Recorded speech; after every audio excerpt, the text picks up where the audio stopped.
英語聞き流しリスニング、英語テキストと MP3 音声ダウンロードはホームページからご利用いただけます。88thpp.com 88thpp.com Chapter 8 Tom dodged hither and thither through lanes until he was well out of the track of returning scholars, and then fell into a moody jog. He crossed a small branch 2 or 3 times, because of a prevailing juvenile superstition that to cross water baffled pursuit. Half an hour later he was disappearing behind the Douglas mansion on the summit of Cardiff Hill, and the schoolhouse was hardly distinguishable away off in the valley behind him. He entered a dense wood, picked his pathless way to the center of it, and sat down on a mossy spot under a spreading oak. There was not even a zephyr stirring, the dead noonday heat had even stilled the songs of the birds, nature lay in a trance that was broken by no sound but the occasional far-off hammering of a woodpecker, and this seemed to render the pervading silence and sense of loneliness the more profound. The boy's soul was steeped in melancholy, his feelings were in happy accord with his surroundings. He sat long with his elbows on his knees and his chin in his hands, meditating. It seemed to him that life was but a trouble, at best, and he more than half envied Jimmy Hodges, so lately released. It must be very peaceful, he thought, to lie in slumber and dream forever and ever, with the wind whispering through the trees and caressing the grass and the flowers over the grave, and nothing to bother and grieve about, ever any more. If he only had a clean Sunday school record he could be willing to go, and be done with it all. Now as to this girl. What had he done? Nothing. He had meant the best in the world, and been treated like a dog, like a very dog. She would be sorry some day, maybe when it was too late. Ah, if he could only die temporarily. But the elastic heart of youth cannot be compressed into one constrained shape long at a time. Tom presently began to drift insensibly back into the concerns of this life again. What if he turned his back, now, and disappeared mysteriously? What if he went away, ever so far away, into unknown countries beyond the seas, and never came back any more? How would she feel then? The idea of being a clown recurred to him now, only to fill him with disgust. For frivolity and jokes and spotted tights were an offense, when they intruded themselves upon a spirit that was exalted into the vague august realm of the romantic. No, he would be a soldier, and return after long years, all war-worn and illustrious.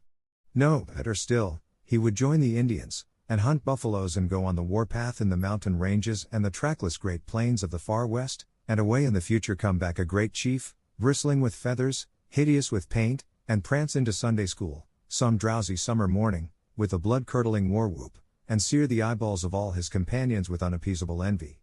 But no, there was something gaudier even than this. He would be a pirate. That was it. Now his future lay plain before him, and glowing with unimaginable splendor.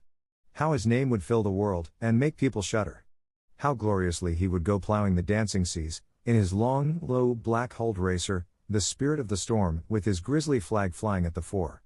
And at the zenith of his fame, how he would suddenly appear at the old village and stalk into church, brown and weather-beaten, in his black velvet doublet and trunks, his great jack-boots, his crimson sash, his belt bristling with horse pistols, his crime-rusted cutlass at his side, his slouch hat with waving plumes, his black flag unfurled, with the skull and crossbones on it, and hear with swelling ecstasy the whisperings, "It's Tom Sawyer the pirate. The Black Avenger of the Spanish Main." Yes, it was settled, his career was determined. He would run away from home and enter upon it. He would start the very next morning. Therefore he must now begin to get ready. He would collect his resources together. He went to a rotten log near at hand and began to dig under one end of it with his Barlow knife. He soon struck with that sounded hollow. He put his hand there and uttered this incantation impressively. "What hasn't come here, come. What's here, stay here." Then he scraped away the dirt, and exposed a pine shingle. He took it up and disclosed a shapely little treasure house whose bottom and sides were of shingles. In it lay a marble. Tom's astonishment was boundless. He scratched his head with a perplexed air, and said, "Well, that beats anything." Then he tossed the marble away pettishly, and stood cogitating. The truth was, that a superstition of his had failed, here, which he and all his comrades had always looked upon as infallible. If you buried a marble with certain necessary incantations, and left it alone a fortnight, and then opened the place with the incantation he had just used, you would find that all the marbles you had ever lost had gathered themselves together there, meantime, no matter how widely they had been separated. But now, this thing had actually and unquestionably failed.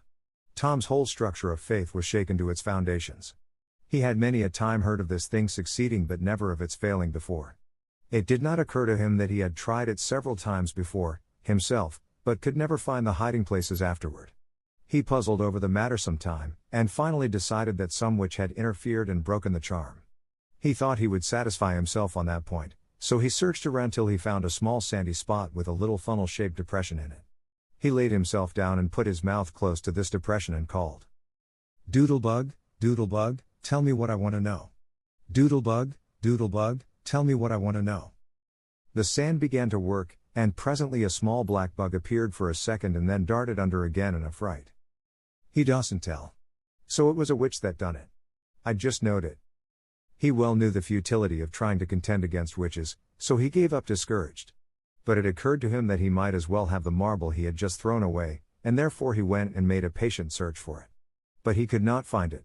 Now he went back to his treasure house and carefully placed himself just as he had been standing when he tossed the marble away. Then he took another marble from his pocket and tossed it in the same way, saying, "Brother, go find your brother." He watched where it stopped, and went there and looked. But it must have fallen short or gone too far, so he tried twice more. The last repetition was successful. The two marbles lay within a foot of each other. Just here the blast of a toy tin trumpet came faintly down the green aisles of the forest. Tom flung off his jacket and trousers, turned a suspender into a belt, raked away some brush behind the rotten log, disclosing a rude bow and arrow, a lath sword and a tin trumpet, and in a moment had seized these things and bounded away, bare-legged, with fluttering shirt. He presently halted under a great elm, blew an answering blast, and then began to tiptoe and look warily out, this way and that. He said cautiously, to an imaginary company, "Hold, my merry men. Keep it till I blow." Now appeared Joe Harper, as airily clad and elaborately armed as Tom. Tom called, "Hold! Who comes here into Sherwood Forest without my pass? Guy of Wisborne wants no man's pass. Who art thou that dares to hold such language?" said Tom, prompting, for they talked by the book, from memory. "Who art thou that dares to hold such language?" "I indeed. I am Robin Hood, as thy caitiff carcass soon shall know." "Then art thou indeed that famous outlaw? Right gladly will I dispute with thee the passes of the merry wood. Have at thee." They took their lath swords, dumped their other traps on the ground, struck a fencing attitude, foot to foot, and began a grave, careful combat, 2 up and 2 down. Presently Tom said, "Now, if you've got the hang, go it lively." So they went it lively, panting and perspiring with the work. By and by Tom shouted, "Fall! Fall! Why don't you fall?" "I shan't." "Why don't you fall yourself? You're getting the worst of it." "Why, that ain't anything.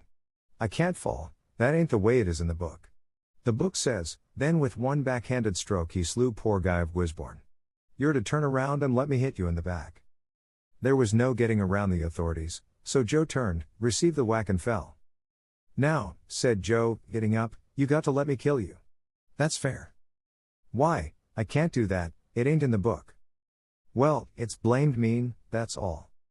"Well, say, Joe, you can be Friar Tuck or Much the miller's son, and lam me with a quarterstaff, or I'll be the Sheriff of Nottingham and you be Robin Hood a little while and kill me."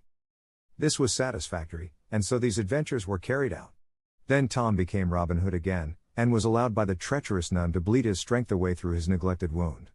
And at last Joe, representing a whole tribe of weeping outlaws, dragged him sadly forth, gave his bow into his feeble hands, and Tom said, "Where this arrow falls, there bury poor Robin Hood under the greenwood tree." Then he shot the arrow and fell back and would have died, but he lit on a nettle and sprang up too gaily for a corpse. The boys dressed themselves, hid their accoutrements, and went off grieving that there were no outlaws any more, and wondering what modern civilization could claim to have done to compensate for their loss. They said they would rather be outlaws a year in Sherwood Forest than President of the United States forever. Chapter 9. At 9:30, that night, Tom and Sid were sent to bed, as usual. They said their prayers, and Sid was soon asleep. Tom lay awake and waited, in restless impatience. When it seemed to him that it must be nearly daylight, he heard the clock strike 10. This was despair. He would have tossed and fidgeted, as his nerves demanded, but he was afraid he might wake Sid. So he lay still, and stared up into the dark. Everything was dismally still. By and by, out of the stillness, little, scarcely perceptible noises began to emphasize themselves. The ticking of the clock began to bring itself into notice. Old beams began to crack mysteriously. The stairs creaked faintly. Evidently spirits were abroad. A measured, muffled snore issued from Aunt Polly's chamber. And now the tiresome chirping of a cricket that no human ingenuity could locate, began. Next, the ghastly ticking of a death watch in the wall at the bed's head made Tom shudder. It meant that somebody's days were numbered. Then the howl of a far-off dog rose on the night air, and was answered by a fainter howl from a remoter distance. Tom was in an agony. At last he was satisfied that time had ceased and eternity begun. He began to doze, in spite of himself. The clock chimed 11, but he did not hear it.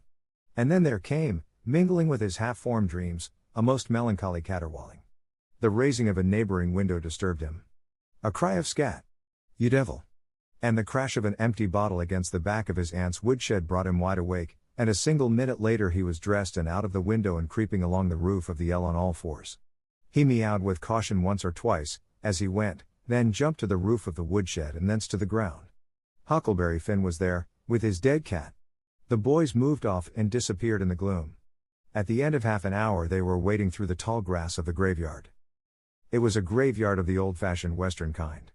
It was on a hill, about 1.5 miles from the village. It had a crazy board fence around it, which leaned inward in places, and outward the rest of the time, but stood upright nowhere. Grass and weeds grew rank over the whole cemetery. All the old graves were sunken in, there was not a tombstone on the place, round-topped, worm-eaten boards staggered over the graves, leaning for support and finding none.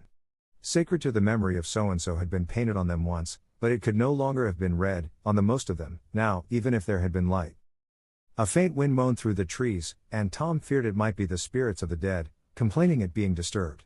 The boys talked little, and only under their breath, for the time and the place and the pervading solemnity and silence oppressed their spirits.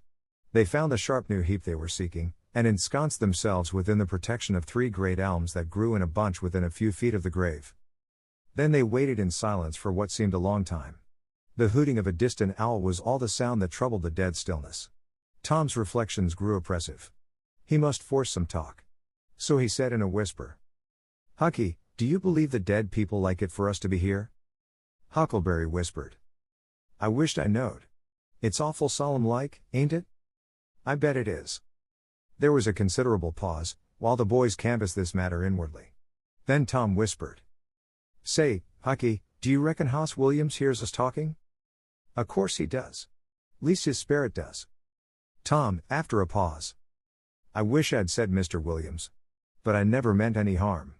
Everybody calls him Hoss. A body can't be too particular how they talk 'bout these your dead people, Tom." This was a damper, and conversation died again. Presently Tom seized his comrade's arm and said, "S.H. What is it, Tom?" And the two clung together with beating hearts. "S.H. There 'tis again. Didn't you hear it?" "Aye. There. Now you hear it. Lord, Tom, they're coming. They're coming, sure. What'll we do?" "I don't know. Think they'll see us?" "Oh, Tom, they can see in the dark, same as cats. I wished I hadn't come." "Oh, don't be afeard. I don't believe they'll bother us. We ain't doing any harm. If we keep perfectly still, maybe they won't notice us at all." "I'll try to, Tom, but, Lord, I'm all of a shiver. Listen." The boys bent their heads together and scarcely breathed. A muffled sound of voices floated up from the far end of the graveyard. "Look. See there," whispered Tom. "What is it?" "It's devil fire." "Oh, Tom, this is awful."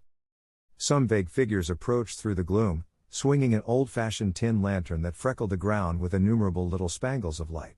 Presently Huckleberry whispered with a shudder, "It's the devil sure enough. 3 of 'em. Lordy, Tom, we're goners. Can you pray?" "I'll try, but don't you be afeard. They ain't going to hurt us. Now lay me down to sleep, I." "S.H. What is it, Huck?" "They're humans. One of 'em is, anyway. One of 'em's old Muff Potter's voice." "No, 'tain't so, is it?" "I bet I know it. Don't you stir nor budge. He ain't sharp enough to notice us. Drunk, the same as usual, likely, blamed old Rip." "All right, I'll keep still. Now they're stuck. Can't find it. Here they come again. Now they're hot. Cold again. Hot again. Red hot. They're pinted right, this time. Say, Huck, I know another of them voices, it's Injun Joe." "That's so, that murderin' half-breed. I'd druther they was devils a dern sight. What kin they be up to?" The whisper died wholly out, now, for the three men had reached the grave and stood within a few feet of the boy's hiding place. "Here it is," said the third voice, and the owner of it held the lantern up and revealed the face of young Dr. Robinson. Potter and Injun Joe were carrying a handbarrow with a rope and a couple of shovels on it. They cast down their load and began to open the grave.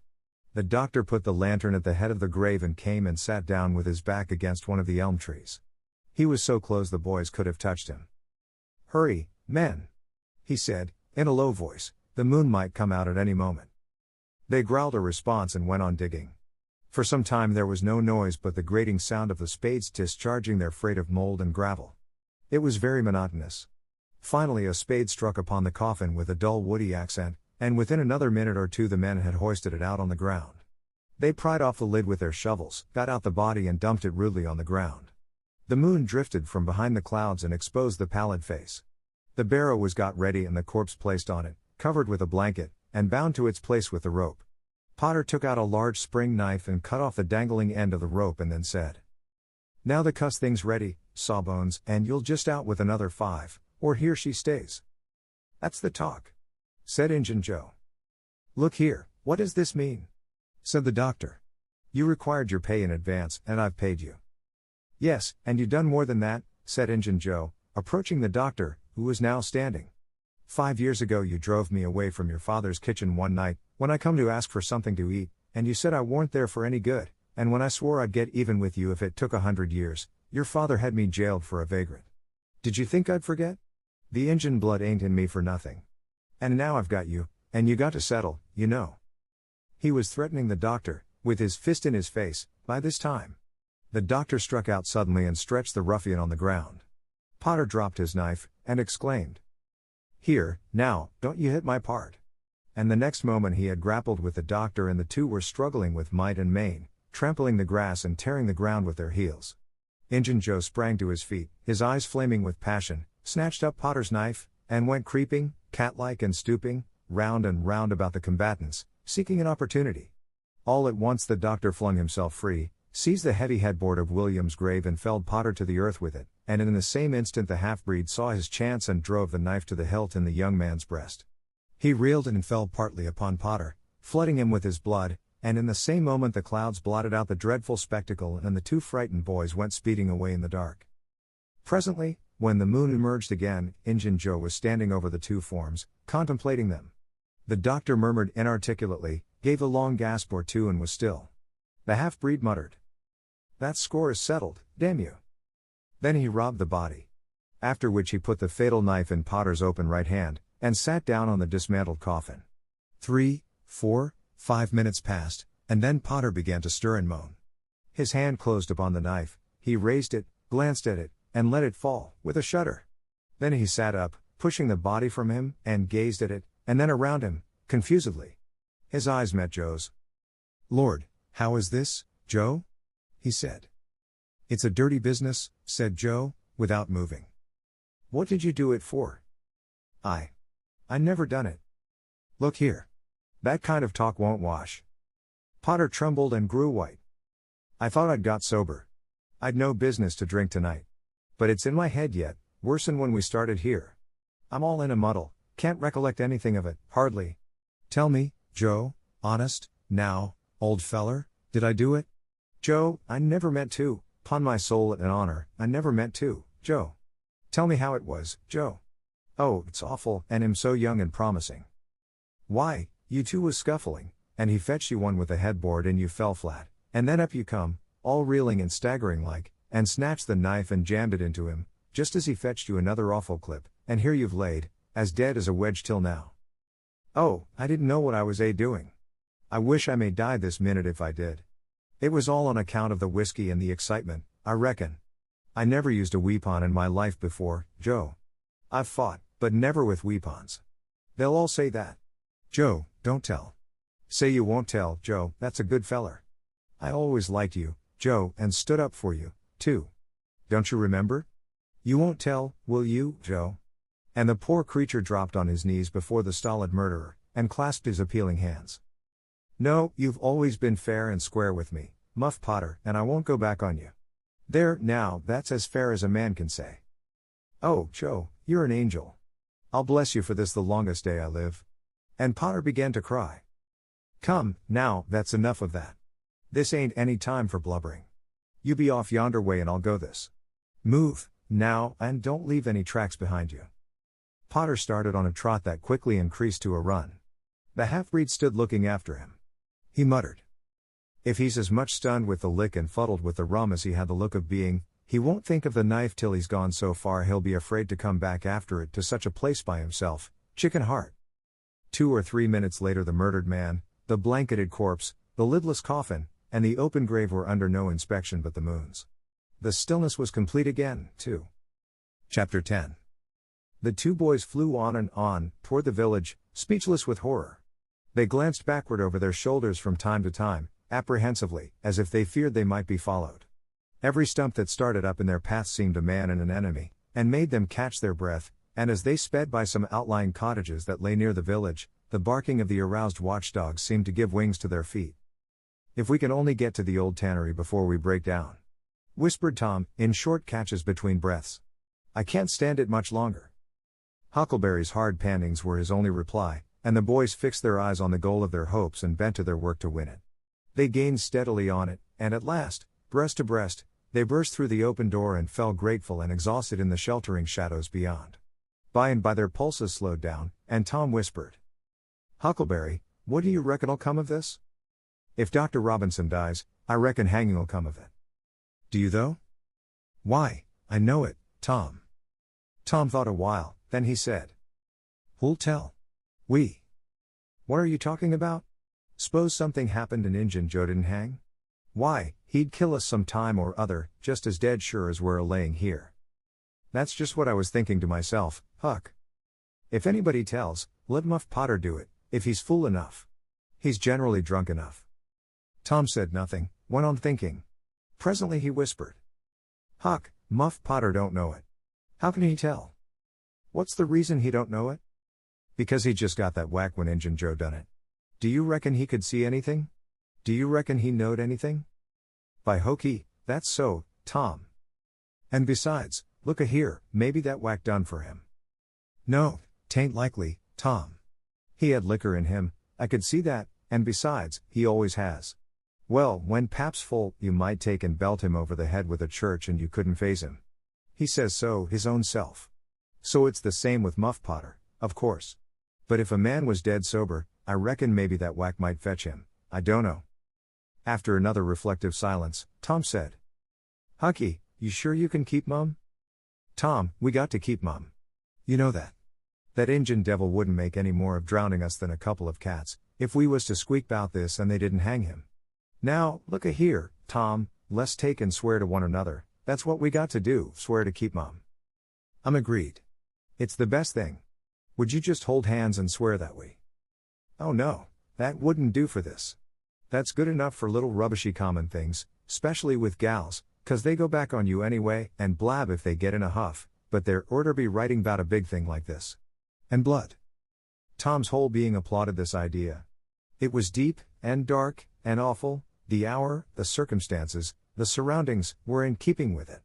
He picked up a clean pine shingle that lay in the moonlight, took a little fragment of red keel out of his pocket, got the moon on his work, and painfully scrawled these lines, emphasizing each slow downstroke by clamping his tongue between his teeth, and letting up the pressure on the upstrokes. See next page. Huck Finn and Tom Sawyer swears they will keep mum about this and they wish they may drop down dead in their tracks if they ever tell and rot. Huckleberry was filled with admiration of Tom's facility in writing, and the sublimity of his language. He at once took a pin from his lapel and was going to prick his flesh, but Tom said. Hold on. Don't do that. A pin's brass. It might have verdigrease on it. What's verdigrease? It's piecin'. That's what it is. You just swaller some of it once, you'll see. So Tom unwound the thread from one of his needles, and each boy pricked the ball of his thumb and squeezed out a drop of blood. In time, after many squeezes, Tom managed to sign his initials, using the ball of his little finger for a pen. Then he showed Huckleberry how to make an H and an F, and the oath was complete. They buried the shingle close to the wall, with some dismal ceremonies and incantations, and the fetters that bound their tongues were considered to be locked and the key thrown away. A figure crept stealthily through a break in the other end of the ruined building, now, but they did not notice it. Tom, whispered Huckleberry, does this keep us from ever telling, always? Of course it does. It don't make any difference what happens, we got to keep mum. We'd drop down dead, don't you know that? Yes, I reckon that's so. They continued to whisper for some little time. Presently a dog set up a long, lugubrious howl just outside, within 10 feet of them. The boys clasped each other suddenly, in an agony of fright. Which of us does he mean? Gasped Huckleberry. I don't know, peeped through the crack. Quick! No, you, Tom. I can't do it, Huck. Please, Tom. There 'tis again. Oh, Lordy, I'm thankful, whispered Tom. I know his voice. It's Bull Harbison. If Mr. Harbison owned a slave named Bull, Tom would have spoken of him as Harbison's Bull, but a son or a dog of that name was Bull Harbison. Oh, that's good, I tell you, Tom, I was most scared to death, I'd have bet anything it was a stray dog. The dog howled again. The boy's heart sank once more. Oh my. That ain't no Bull Harbison, whispered Huckleberry. Do, Tom. Tom, quaking with fear, yielded, and put his eye to the crack. His whisper was hardly audible when he said, Oh, Huck, it's a stray dog. Quick, Tom, quick. Who does he mean? Huck, he must mean us both, we're right together. Oh, Tom, I reckon we're goners. I reckon there ain't no mistake 'bout where I'll go to. I been so wicked. Dad fetch it. This comes of playing hooky and doing everything a feller's told not to do. I might have been good, like Sid, if I'd a tried, but no, I wouldn't, of course. But if ever I get off this time, I lay I'll just waller in Sunday schools. And Tom began to snuffle a little. You bet. And Huckleberry began to snuffle too. Consound it, Tom Sawyer, you're just old pie, 'longside of what I am. Oh, Lordy, Lordy, Lordy, I wished I only had half your chance. Tom choked off and whispered. Look, Hucky, look. He's got his back to us. Hucky looked, with joy in his heart. Well, he has, by jingoes. Did he before? Yes, he did. But I, like a fool, never thought. Oh, this is bully, you know. Now who can he mean? The howling stopped. Tom pricked up his ears. S.H. What's that? He whispered. Sounds like hogs grunting. No, it's somebody snoring, Tom. That is it. Whereabouts is it, Huck? I believe it's down at t'other end. Sounds so, anyway. Pap used to sleep there, sometimes, 'long with the hogs, but laws bless you, he just lifts things when he snores. Besides, I reckon he ain't ever coming back to this town any more. The spirit of adventure rose in the boys' souls once more. Hucky, do you dast to go if I lead? I don't like to, much. Tom, suppose it's Injun Joe. Tom quailed. But presently the temptation rose up strong again and the boys agreed to try, with the understanding that they would take to their heels if the snoring stopped. So they went tiptoeing stealthily down, the one behind the other. When they had got to within 5 steps of the snorer, Tom stepped on a stick, and it broke with a sharp snap. The man moaned, writhed a little, and his face came into the moonlight. It was Muff Potter. The boys' hearts had stood still, and their hopes too, when the man moved, but their fears passed away now. They tiptoed out, through the broken weatherboarding, and stopped at a little distance to exchange a parting word. That long, lugubrious howl rose on the night air again. They turned and saw the strange dog standing within a few feet of where Potter was lying, and facing Potter, with his nose pointing heavenward. Oh, Gee-miny, it's him! Exclaimed both boys, in a breath. Say, Tom, they say a stray dog come howling around Johnny Miller's house, 'bout midnight, as much as 2 weeks ago, and a whippoorwill come in and lit on the banisters and sung, the very same evening, and there ain't anybody dead there yet. Well, I know that. And suppose there ain't. Didn't Gracie Miller fall in the kitchen fire and burn herself terrible the very next Saturday? Yes, but she ain't dead. And what's more, she's getting better, too. All right, you wait and see. She's a goner, just as dead sure as Muff Potter's a goner. That's what the niggers say, and they know all about these kind of things, Huck. Then they separated, cogitating. When Tom crept in at his bedroom window the night was almost spent. He undressed with excessive caution, and fell asleep congratulating himself that nobody knew of his escapade. He was not aware that the gently snoring Sid was awake, and had been so for an hour. When Tom awoke, Sid was dressed and gone. There was a late look in the light, a late sense in the atmosphere. He was startled. Why had he not been called, persecuted till he was up, as usual? The thought filled him with bodings. Within 5 minutes he was dressed and downstairs, feeling sore and drowsy. The family were still at table, but they had finished breakfast. There was no voice of rebuke, but there were averted eyes, there was a silence and an air of solemnity that struck a chill to the culprit's heart. He sat down and tried to seem gay, but it was uphill work, it roused no smile, no response, and he lapsed into silence and let his heart sink down to the depths. After breakfast his aunt took him aside, and Tom almost brightened in the hope that he was going to be flogged, but it was not so. His aunt wept over him and asked him how he could go and break her old heart so, and finally told him to go on, and ruin himself and bring her gray hairs with sorrow to the grave, for it was no use for her to try any more. This was worse than 1,000 whippings, and Tom's heart was sorer now than his body. He cried, he pleaded for forgiveness, promised to reform over and over again, and then received his dismissal, feeling that he had won but an imperfect forgiveness and established but a feeble confidence. He left the presence too miserable to even feel revengeful toward Sid, and so the latter's prompt retreat through the back gate was unnecessary. He moped to school gloomy and sad, and took his flogging, along with Joe Harper, for playing hooky the day before, with the air of one whose heart was busy with heavier woes and wholly dead to trifles.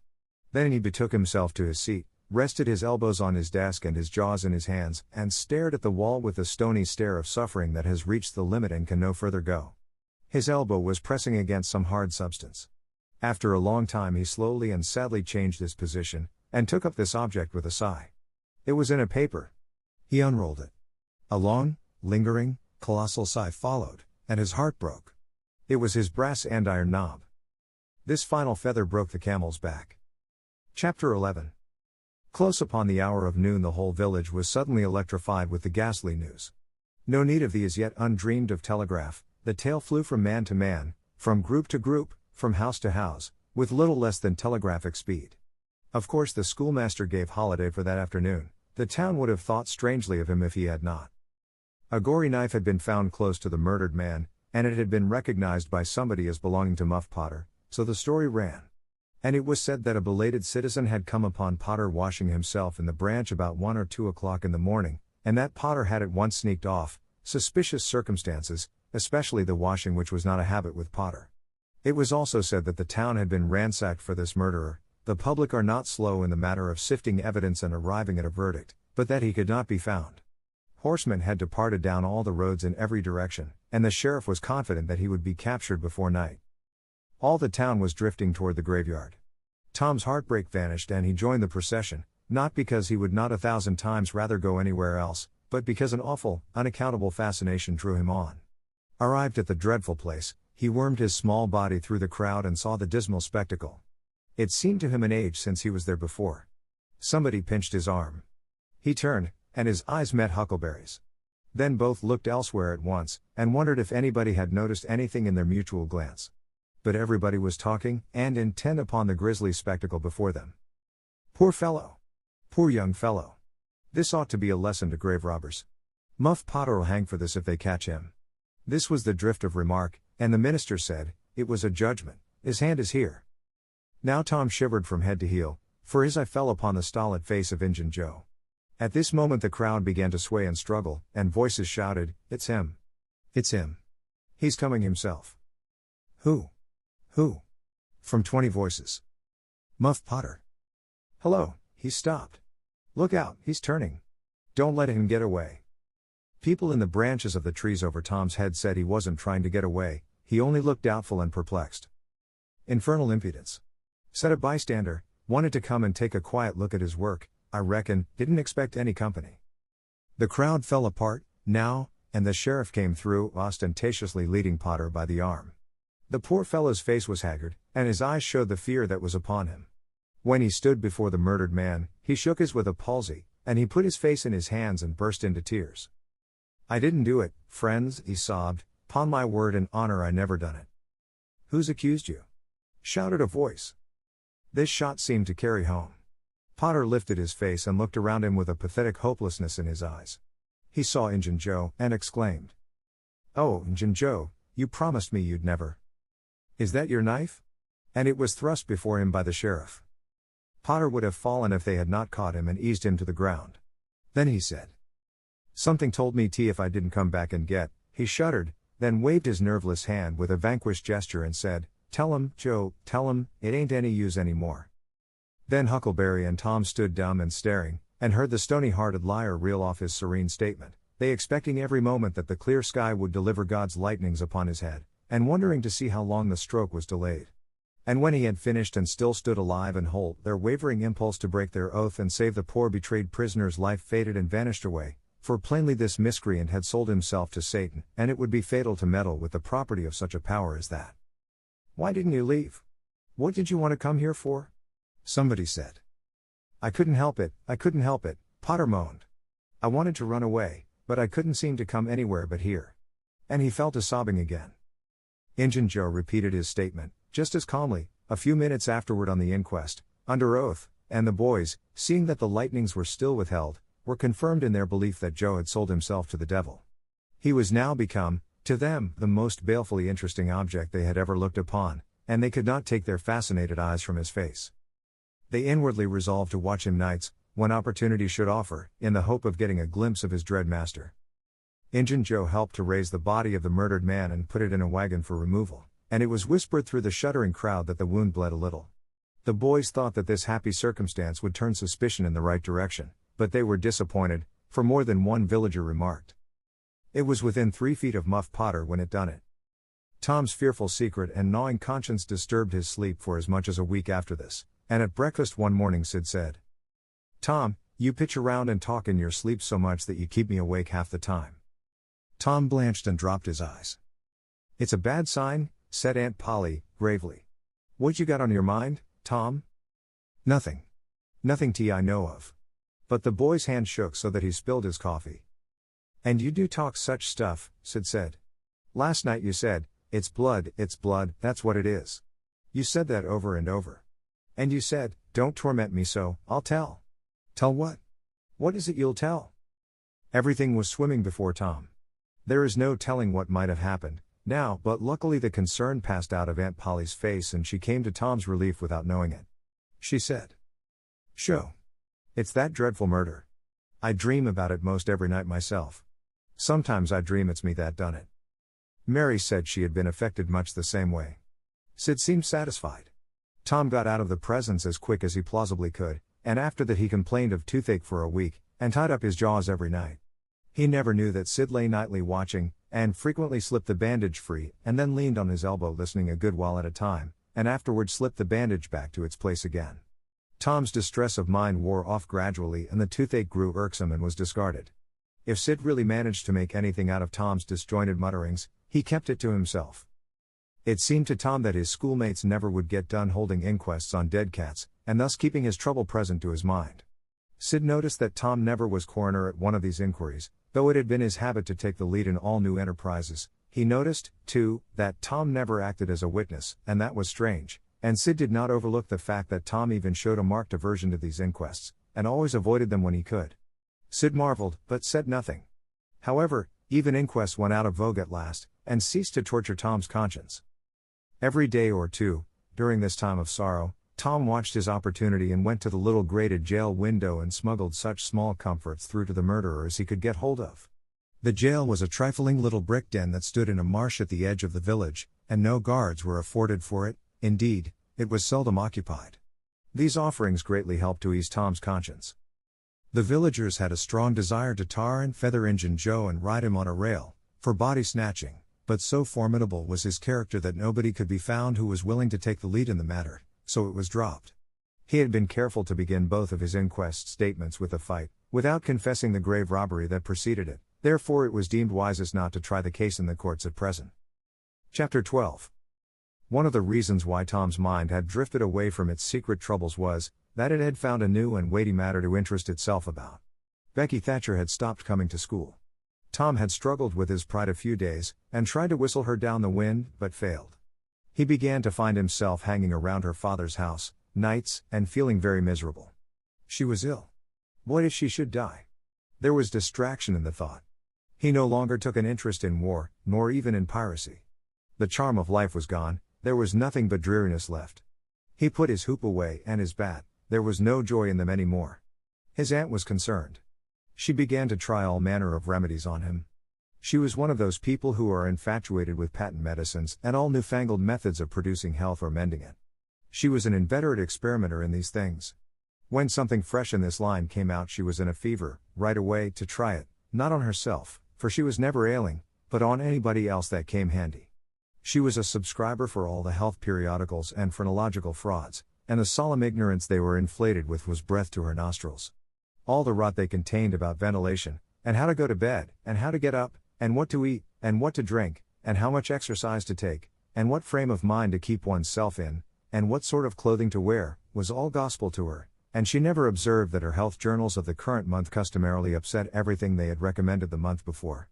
She was as simple-hearted and honest as the day was long, and so she was an easy victim. She gathered together her quack periodicals and her quack medicines, and thus armed with death, went about on her pale horse, metaphorically speaking, with hell following after.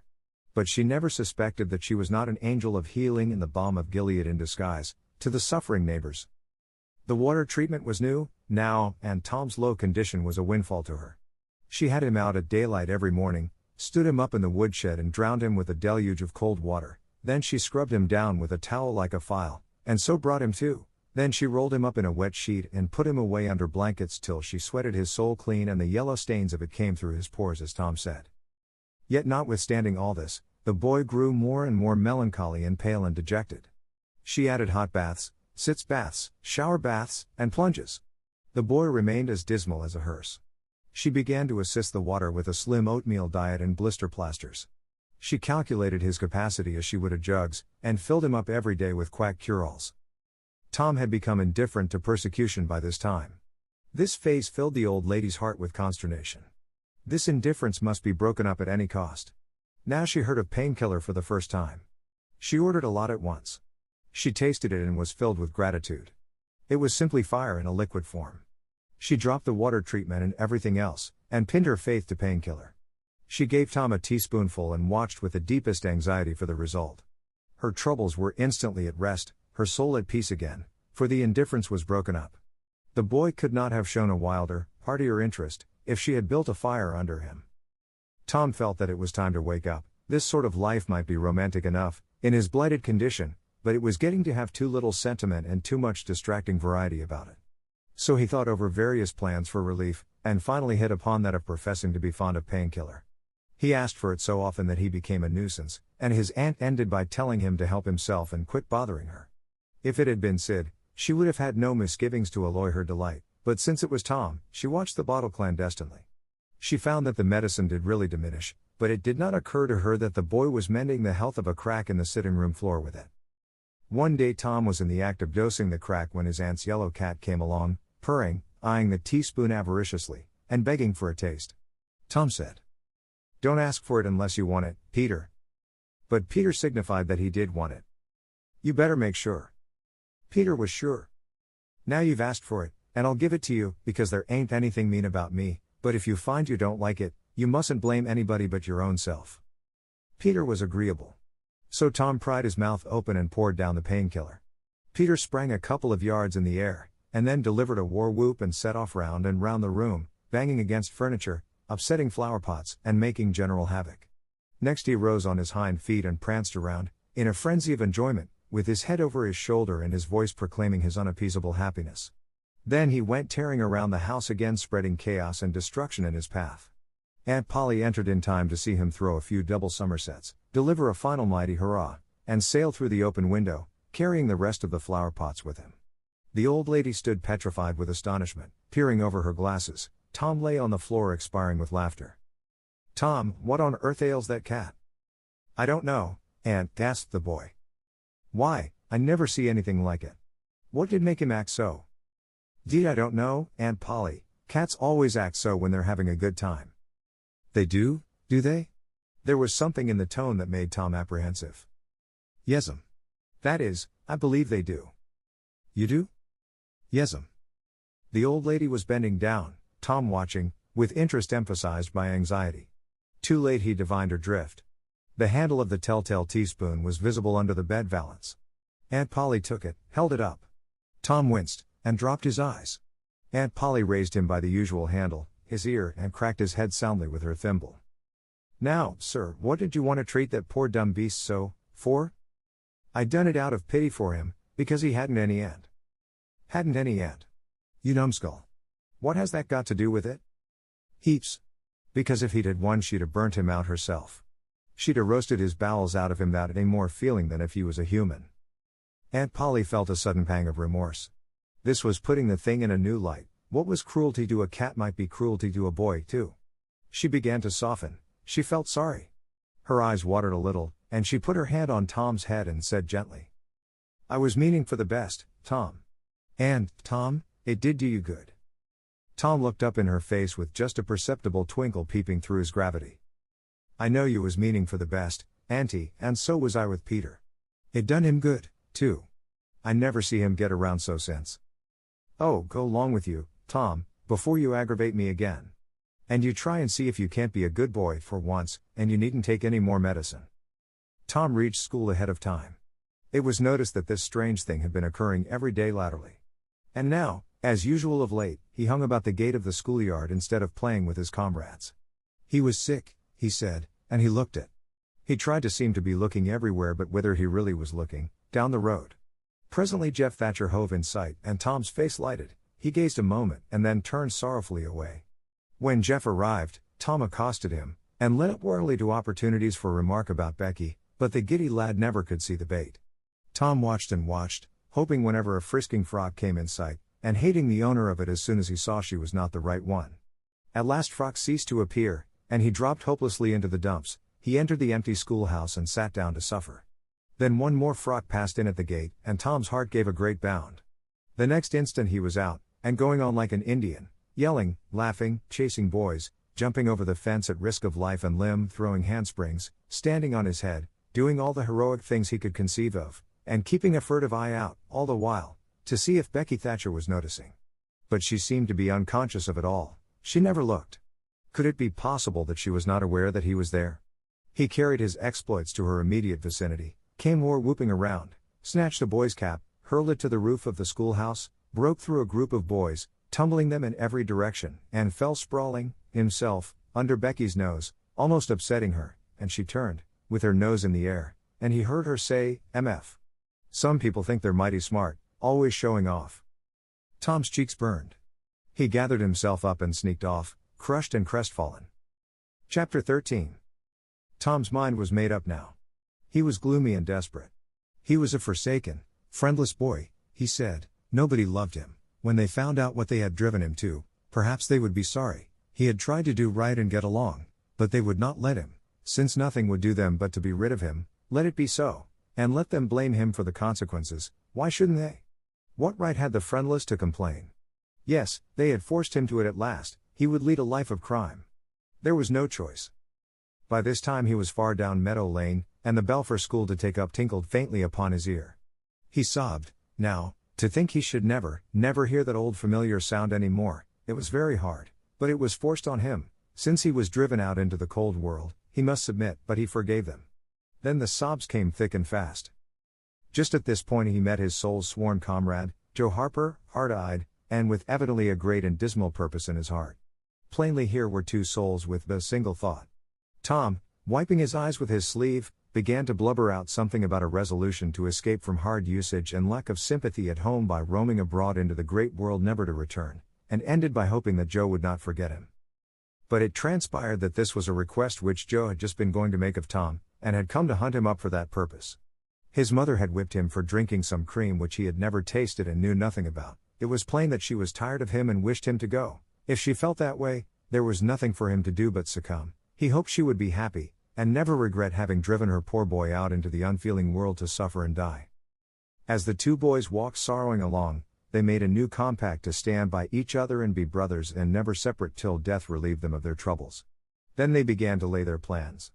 Joe was for being a hermit and living on crusts in a remote cave, and dying, sometime, of cold and want and grief, but after listening to Tom, he conceded that there were some conspicuous advantages about a life of crime, and so he consented to be a pirate. 3 miles below St. Petersburg, at a point where the Mississippi River was a trifle over a mile wide, there was a long, narrow, wooded island, with a shallow bar at the head of it, and this offered well as a rendezvous. It was not inhabited, It lay far over toward the further shore, abreast a dense and almost wholly unpeopled forest. So Jackson's Island was chosen. Who were to be the subjects of their piracies was a matter that did not occur to them. Then they hunted up Huckleberry Finn, and he joined them promptly, for all careers were one to him. He was indifferent. They presently separated to meet at a lonely spot on the riverbank 2 miles above the village at the favored hour, which was midnight. There was a small log raft there which they meant to capture. Each would bring hooks and lines, and such provision as he could steal in the most dark and mysterious way, as became outlaws. And before the afternoon was done, they had all managed to enjoy the sweet glory of spreading the fact that pretty soon the town would hear something. All who got this vague hint were cautioned to be mum and wait. About midnight Tom arrived with a boiled ham and a few trifles, and stopped in a dense undergrowth on a small bluff overlooking the meeting place. It was starlight, and very still. The mighty river lay like an ocean at rest. Tom listened a moment, but no sound disturbed the quiet. Then he gave a low, distinct whistle. It was answered from under the bluff. Tom whistled twice more. These signals were answered in the same way. Then a guarded voice said, "Who goes there?" "Tom Sawyer, the Black Avenger of the Spanish Main." "Name your names." "Huck Finn the Red-Handed, and Joe Harper the Terror of the Seas." Tom had furnished these titles, from his favorite literature. "'Tis well. Give the countersign." 2 hoarse whispers delivered the same awful word simultaneously to the brooding night. "Blood." Then Tom tumbled his ham over the bluff and let himself down after it, tearing both skin and clothes to some extent in the effort. There was an easy, comfortable path along the shore under the bluff, but it lacked the advantages of difficulty and danger so valued by a pirate. The Terror of the Seas had brought a side of bacon, and had about worn himself out with getting it there. Finn the Red-Handed had stolen a skillet and a quantity of half-cured leaf tobacco, and had also brought a few corn cobs to make pipes with. But none of the pirates smoked or chewed but himself. The Black Avenger of the Spanish Main said it would never do to start without some fire. That was a wise thought. Matches were hardly known there in that day. They saw a fire smoldering upon a great raft 100 yards above, and they went stealthily thither and helped themselves to a chunk. They made an imposing adventure of it, saying, "Hist!" every now and then, and suddenly halting with finger on lip, moving with hands on imaginary dagger hilts, and giving orders in dismal whispers that if the foe stirred, to let him have it to the hilt, because dead men tell no tales. They knew well enough that the raftsmen were all down at the village laying in stores or having a spree, but still that was no excuse for their conducting this thing in an unpiratical way. They shoved off, presently, Tom in command, Huck at the after oar and Joe at the forward. Tom stood amidships, gloomy-browed, and with folded arms, and gave his orders in a low, stern whisper. "Luff, and bring her to the wind." "Aye aye, sir." "Steady, steady, why. "Steady it is, sir." "Let her go off a point." "Point it is, sir." As the boys steadily and monotonously drove the raft toward midstream, it was no doubt understood that these orders were given only for style, and were not intended to mean anything in particular. "What sail's she carrying?" "Courses, topsails, and flying jib, sir." "Send the riles up." "Lay out aloft, there, 6 of ye, foretopmast stunsail." "Lively, now." "Aye aye, sir." "Shake out that main to'galansail." "Sheets and braces." "Now my hearties." "Aye aye, sir." "Helm a lee, hard a port." "Stand by to meet her when she comes." "Port, port." "Now, men." "With a will." "Stead, why. "Steady it is, sir." The raft drew beyond the middle of the river. The boys pointed her head right and then lay on their oars. The river was not high, so there was not more than a 2 or 3 mile current. Hardly a word was said during the next 3/4 of an hour. Now the raft was passing before the distant town. 2 or 3 glimmering lights showed where it lay, peacefully sleeping, beyond the vague vast sweep of star-gemmed water, unconscious of the tremendous event that was happening. The Black Avenger stood still with folded arms, looking his last upon the scene of his former joys and his later sufferings, and wishing she could see him now, abroad on the wild sea, facing peril and death with dauntless heart, going to his doom with a grim smile on his lips. It was but a small strain on his imagination to remove Jackson's Island beyond eyeshot of the village, and so he looked his last with a broken and satisfied heart. The other pirates were looking their last, too, and they all looked so long that they came near letting the current drift them out of the range of the island. But they discovered the danger in time, and made shift to avert it. About 2 o'clock in the morning the raft grounded on the bar 200 yards above the head of the island, and they waded back and forth until they had landed their freight. Part of the little raft's belongings consisted of an old sail, and this they spread over a nook in the bushes for a tent to shelter their provisions, but they themselves would sleep in the open air in good weather, as became outlaws. They built a fire against the side of a great log 20 or 30 steps within the somber depths of the forest, and then cooked some bacon in the frying pan for supper, and used up half of the corn pone stock they had brought. It seemed glorious sport to be feasting in that wild, free way in the virgin forest of an unexplored and uninhabited island, far from the haunts of men, and they said they never would return to civilization. The climbing fire lit up their faces and threw its ruddy glare upon the pillared tree trunks of their forest temple, and upon the varnished foliage and festooning vines. When the last crisp slice of bacon was gone, and the last allowance of corn pone devoured, the boys stretched themselves out on the grass, filled with contentment. They could have found a cooler place, but they would not deny themselves such a romantic feature as the roasting campfire. "Ain't it gay?" said Joe. "It's nuts," said Tom. "What would the boys say if they could see us?" "Say? Well, they'd just die to be here, hey, Hucky." "I reckon so," said Huckleberry. "Anyways, I'm suited. I don't want nothing better in this. I don't ever get enough to eat, genially, and here they can't come and pick at a feller and bullyrag him so." "It's just the life for me," said Tom. "You don't have to get up, mornings, and you don't have to go to school, and wash, and all that blame foolishness. You see, a pirate don't have to do anything, Joe, when he's ashore, but a hermit he has to be praying considerable, and then he don't have any fun, anyway, all by himself that way." "Oh yes, that's so," said Joe, "but I hadn't thought much about it, you know. I'd a good deal rather be a pirate, now that I've tried it." "You see," said Tom, "people don't go much on hermits, nowadays, like they used to in old times, but a pirate's always respected. And a hermit's got to sleep on the hardest place he can find, and put sackcloth and ashes on his head, and stand out in the rain, and—" "What does he put sackcloth and ashes on his head for?" inquired Huck. "I don't know. But they've got to do it. Hermits always do. You'd have to do that if you was a hermit." "Derned if I would," said Huck. "Well, what would you do?" "I don't know. But I wouldn't do that." "Why, Huck, you'd have to. How'd you get around it?" "Why, I just wouldn't stand it. I'd run away." "Run away? Well, you would be a nice old slouch of a hermit. You'd be a disgrace." The red-handed made no response, being better employed. He had finished gouging out a cob, and now he fitted a weed stem to it, loaded it with tobacco, and was pressing a coal to the charge and blowing a cloud of fragrant smoke. He was in the full bloom of luxurious contentment. The other pirates envied him this majestic vice, and secretly resolved to acquire it shortly. Presently Huck said, "What does pirates have to do?" Tom said, "Oh, they have just a bully time, take ships and burn them, and get the money and bury it in awful places in their island where there's ghosts and things to watch it, and kill everybody in the ships, make 'em walk a plank." "And they carry the women to the island," said Joe. "They don't kill the women." "No," assented Tom, "they don't kill the women, they're too noble. And the women's always beautiful, too." "And don't they wear the bulliest clothes?" "Oh no. All gold and silver and diamonds," said Joe, with enthusiasm. "Who?" said Huck. "Why, the pirates." Huck scanned his own clothing forlornly. "I reckon I ain't dressed fit in for a pirate," said he, with a regretful pathos in his voice, "but I ain't got none but these." But the other boys told him the fine clothes would come fast enough, after they should have begun their adventures. They made him understand that his poor rags would do to begin with, though it was customary for wealthy pirates to start with a proper wardrobe. Gradually their talk died out and drowsiness began to steal upon the eyelids of the little waifs. The pipe dropped from the fingers of the red-handed, and he slept the sleep of the conscience-free and the weary. The terror of the seas and the black avenger of the Spanish Main had more difficulty in getting to sleep.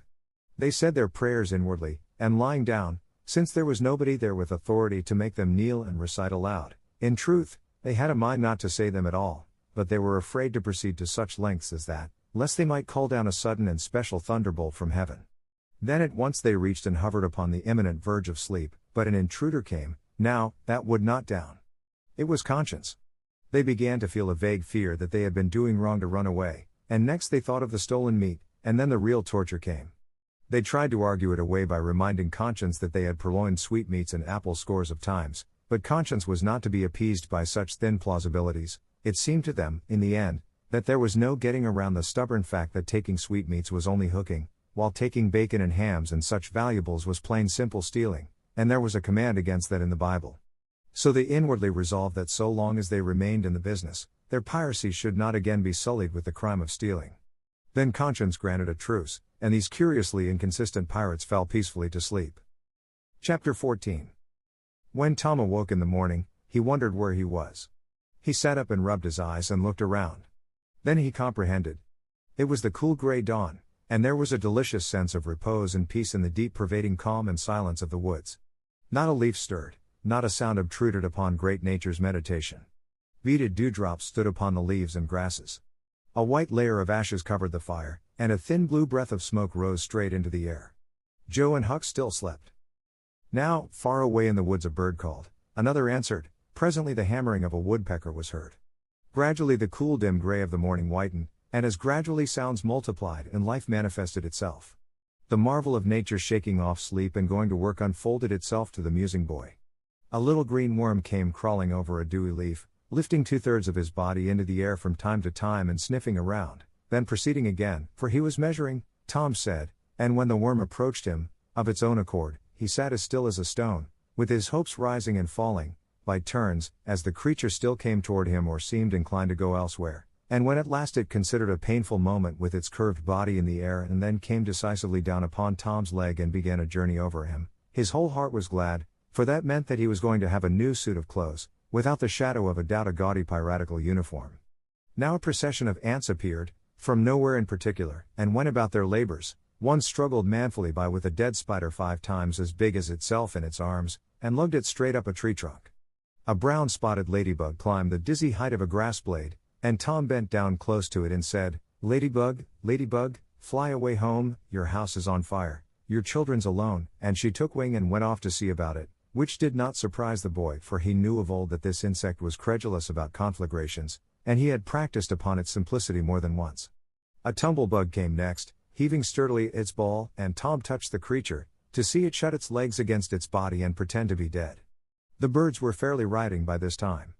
A catbird, the northern mocker, lit in a tree over Tom's head, and trilled out her imitations of her neighbors in a rapture of enjoyment. Then a shrill jay swept down, a flash of blue flame, and stopped on a twig almost within the boy's reach, cocked his head to one side and eyed the strangers with a consuming curiosity. A gray squirrel and a big fellow of the fox kind came scurrying along, sitting up at intervals to inspect and chatter at the boys, for the wild things had probably never seen a human being before and scarcely knew whether to be afraid or not. All nature was wide awake and stirring. Now, long lances of sunlight pierced down through the dense foliage far and near, and a few butterflies came fluttering upon the scene. Tom stirred up the other pirates and they all clattered away with a shout, and in a minute or two were stripped and chasing after and tumbling over each other in the shallow limpid water of the white sandbar. They felt no longing for the little village sleeping in the distance beyond the majestic waste of water. A vagrant current or a slight rise in the river had carried off their raft, but this only gratified them, since its going was something like burning the bridge between them and civilization.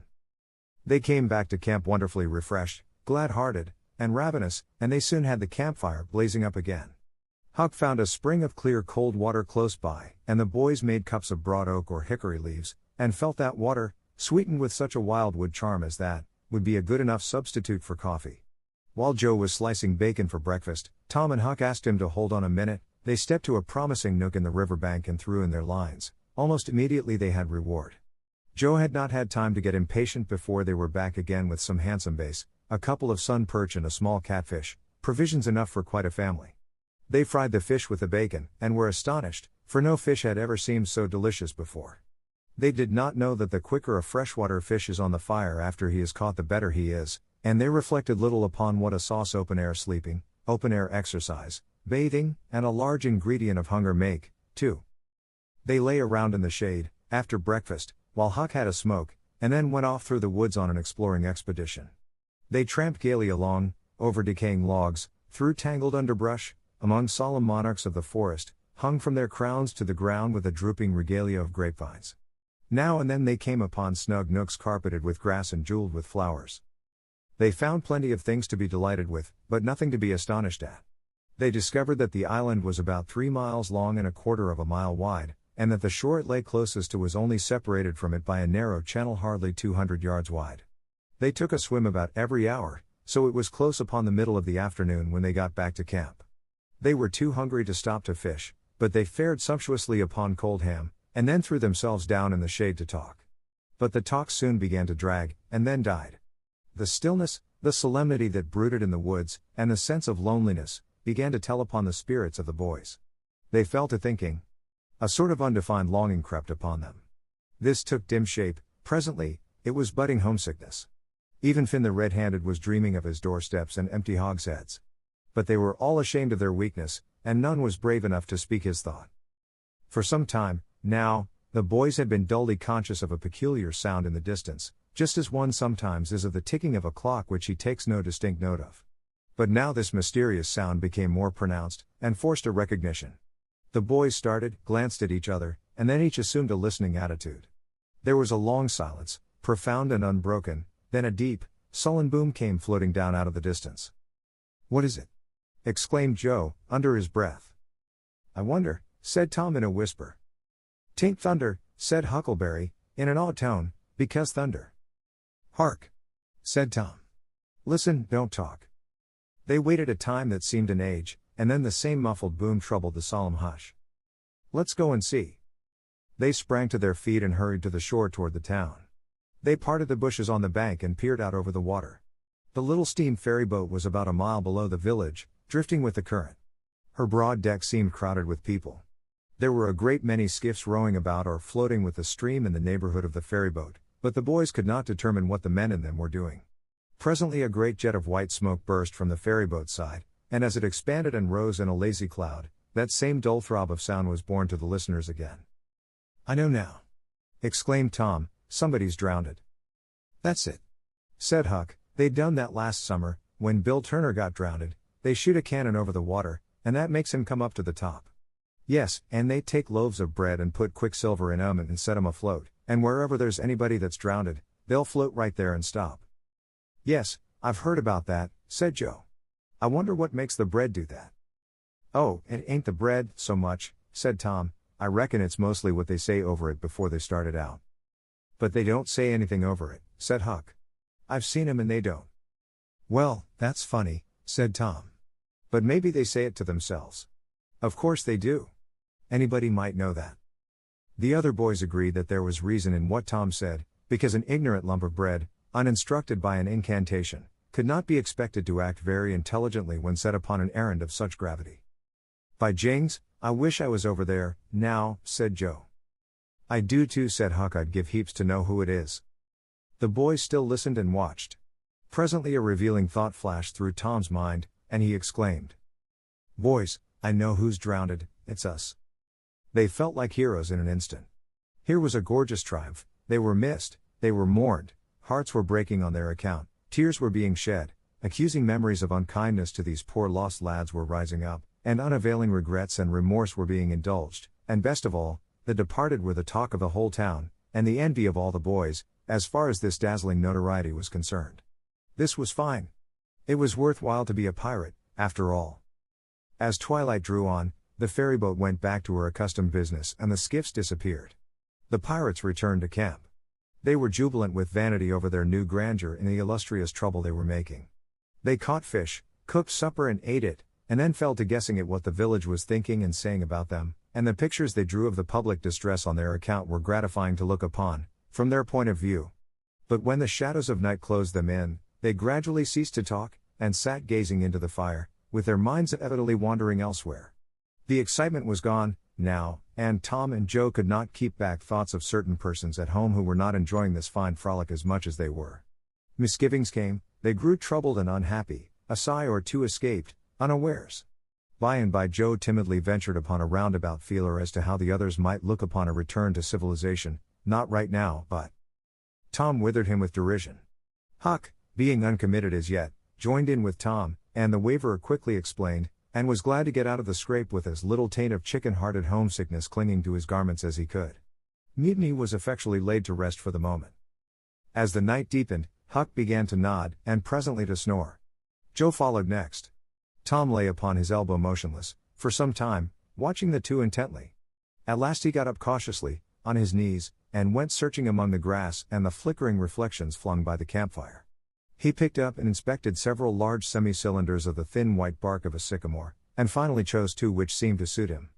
Then he knelt by the fire and painfully wrote something upon each of these with his red keel, One he rolled up and put in his jacket pocket, and the other he put in Joe's hat and removed it to a little distance from the owner. And he also put into the hat certain schoolboy treasures of almost inestimable value, among them a lump of chalk, an India rubber ball, 3 fishhooks, and one of that kind of marbles known as a sure-enough crystal. Then he tiptoed his way cautiously among the trees till he felt that he was out of hearing, and straightway broke into a keen run in the direction of the sandbar. 英語聞き流しリスニング、英語テキストと MP3 音声ダウンロードはホームページからご利用いただけます。88thpp.com、88thpp.com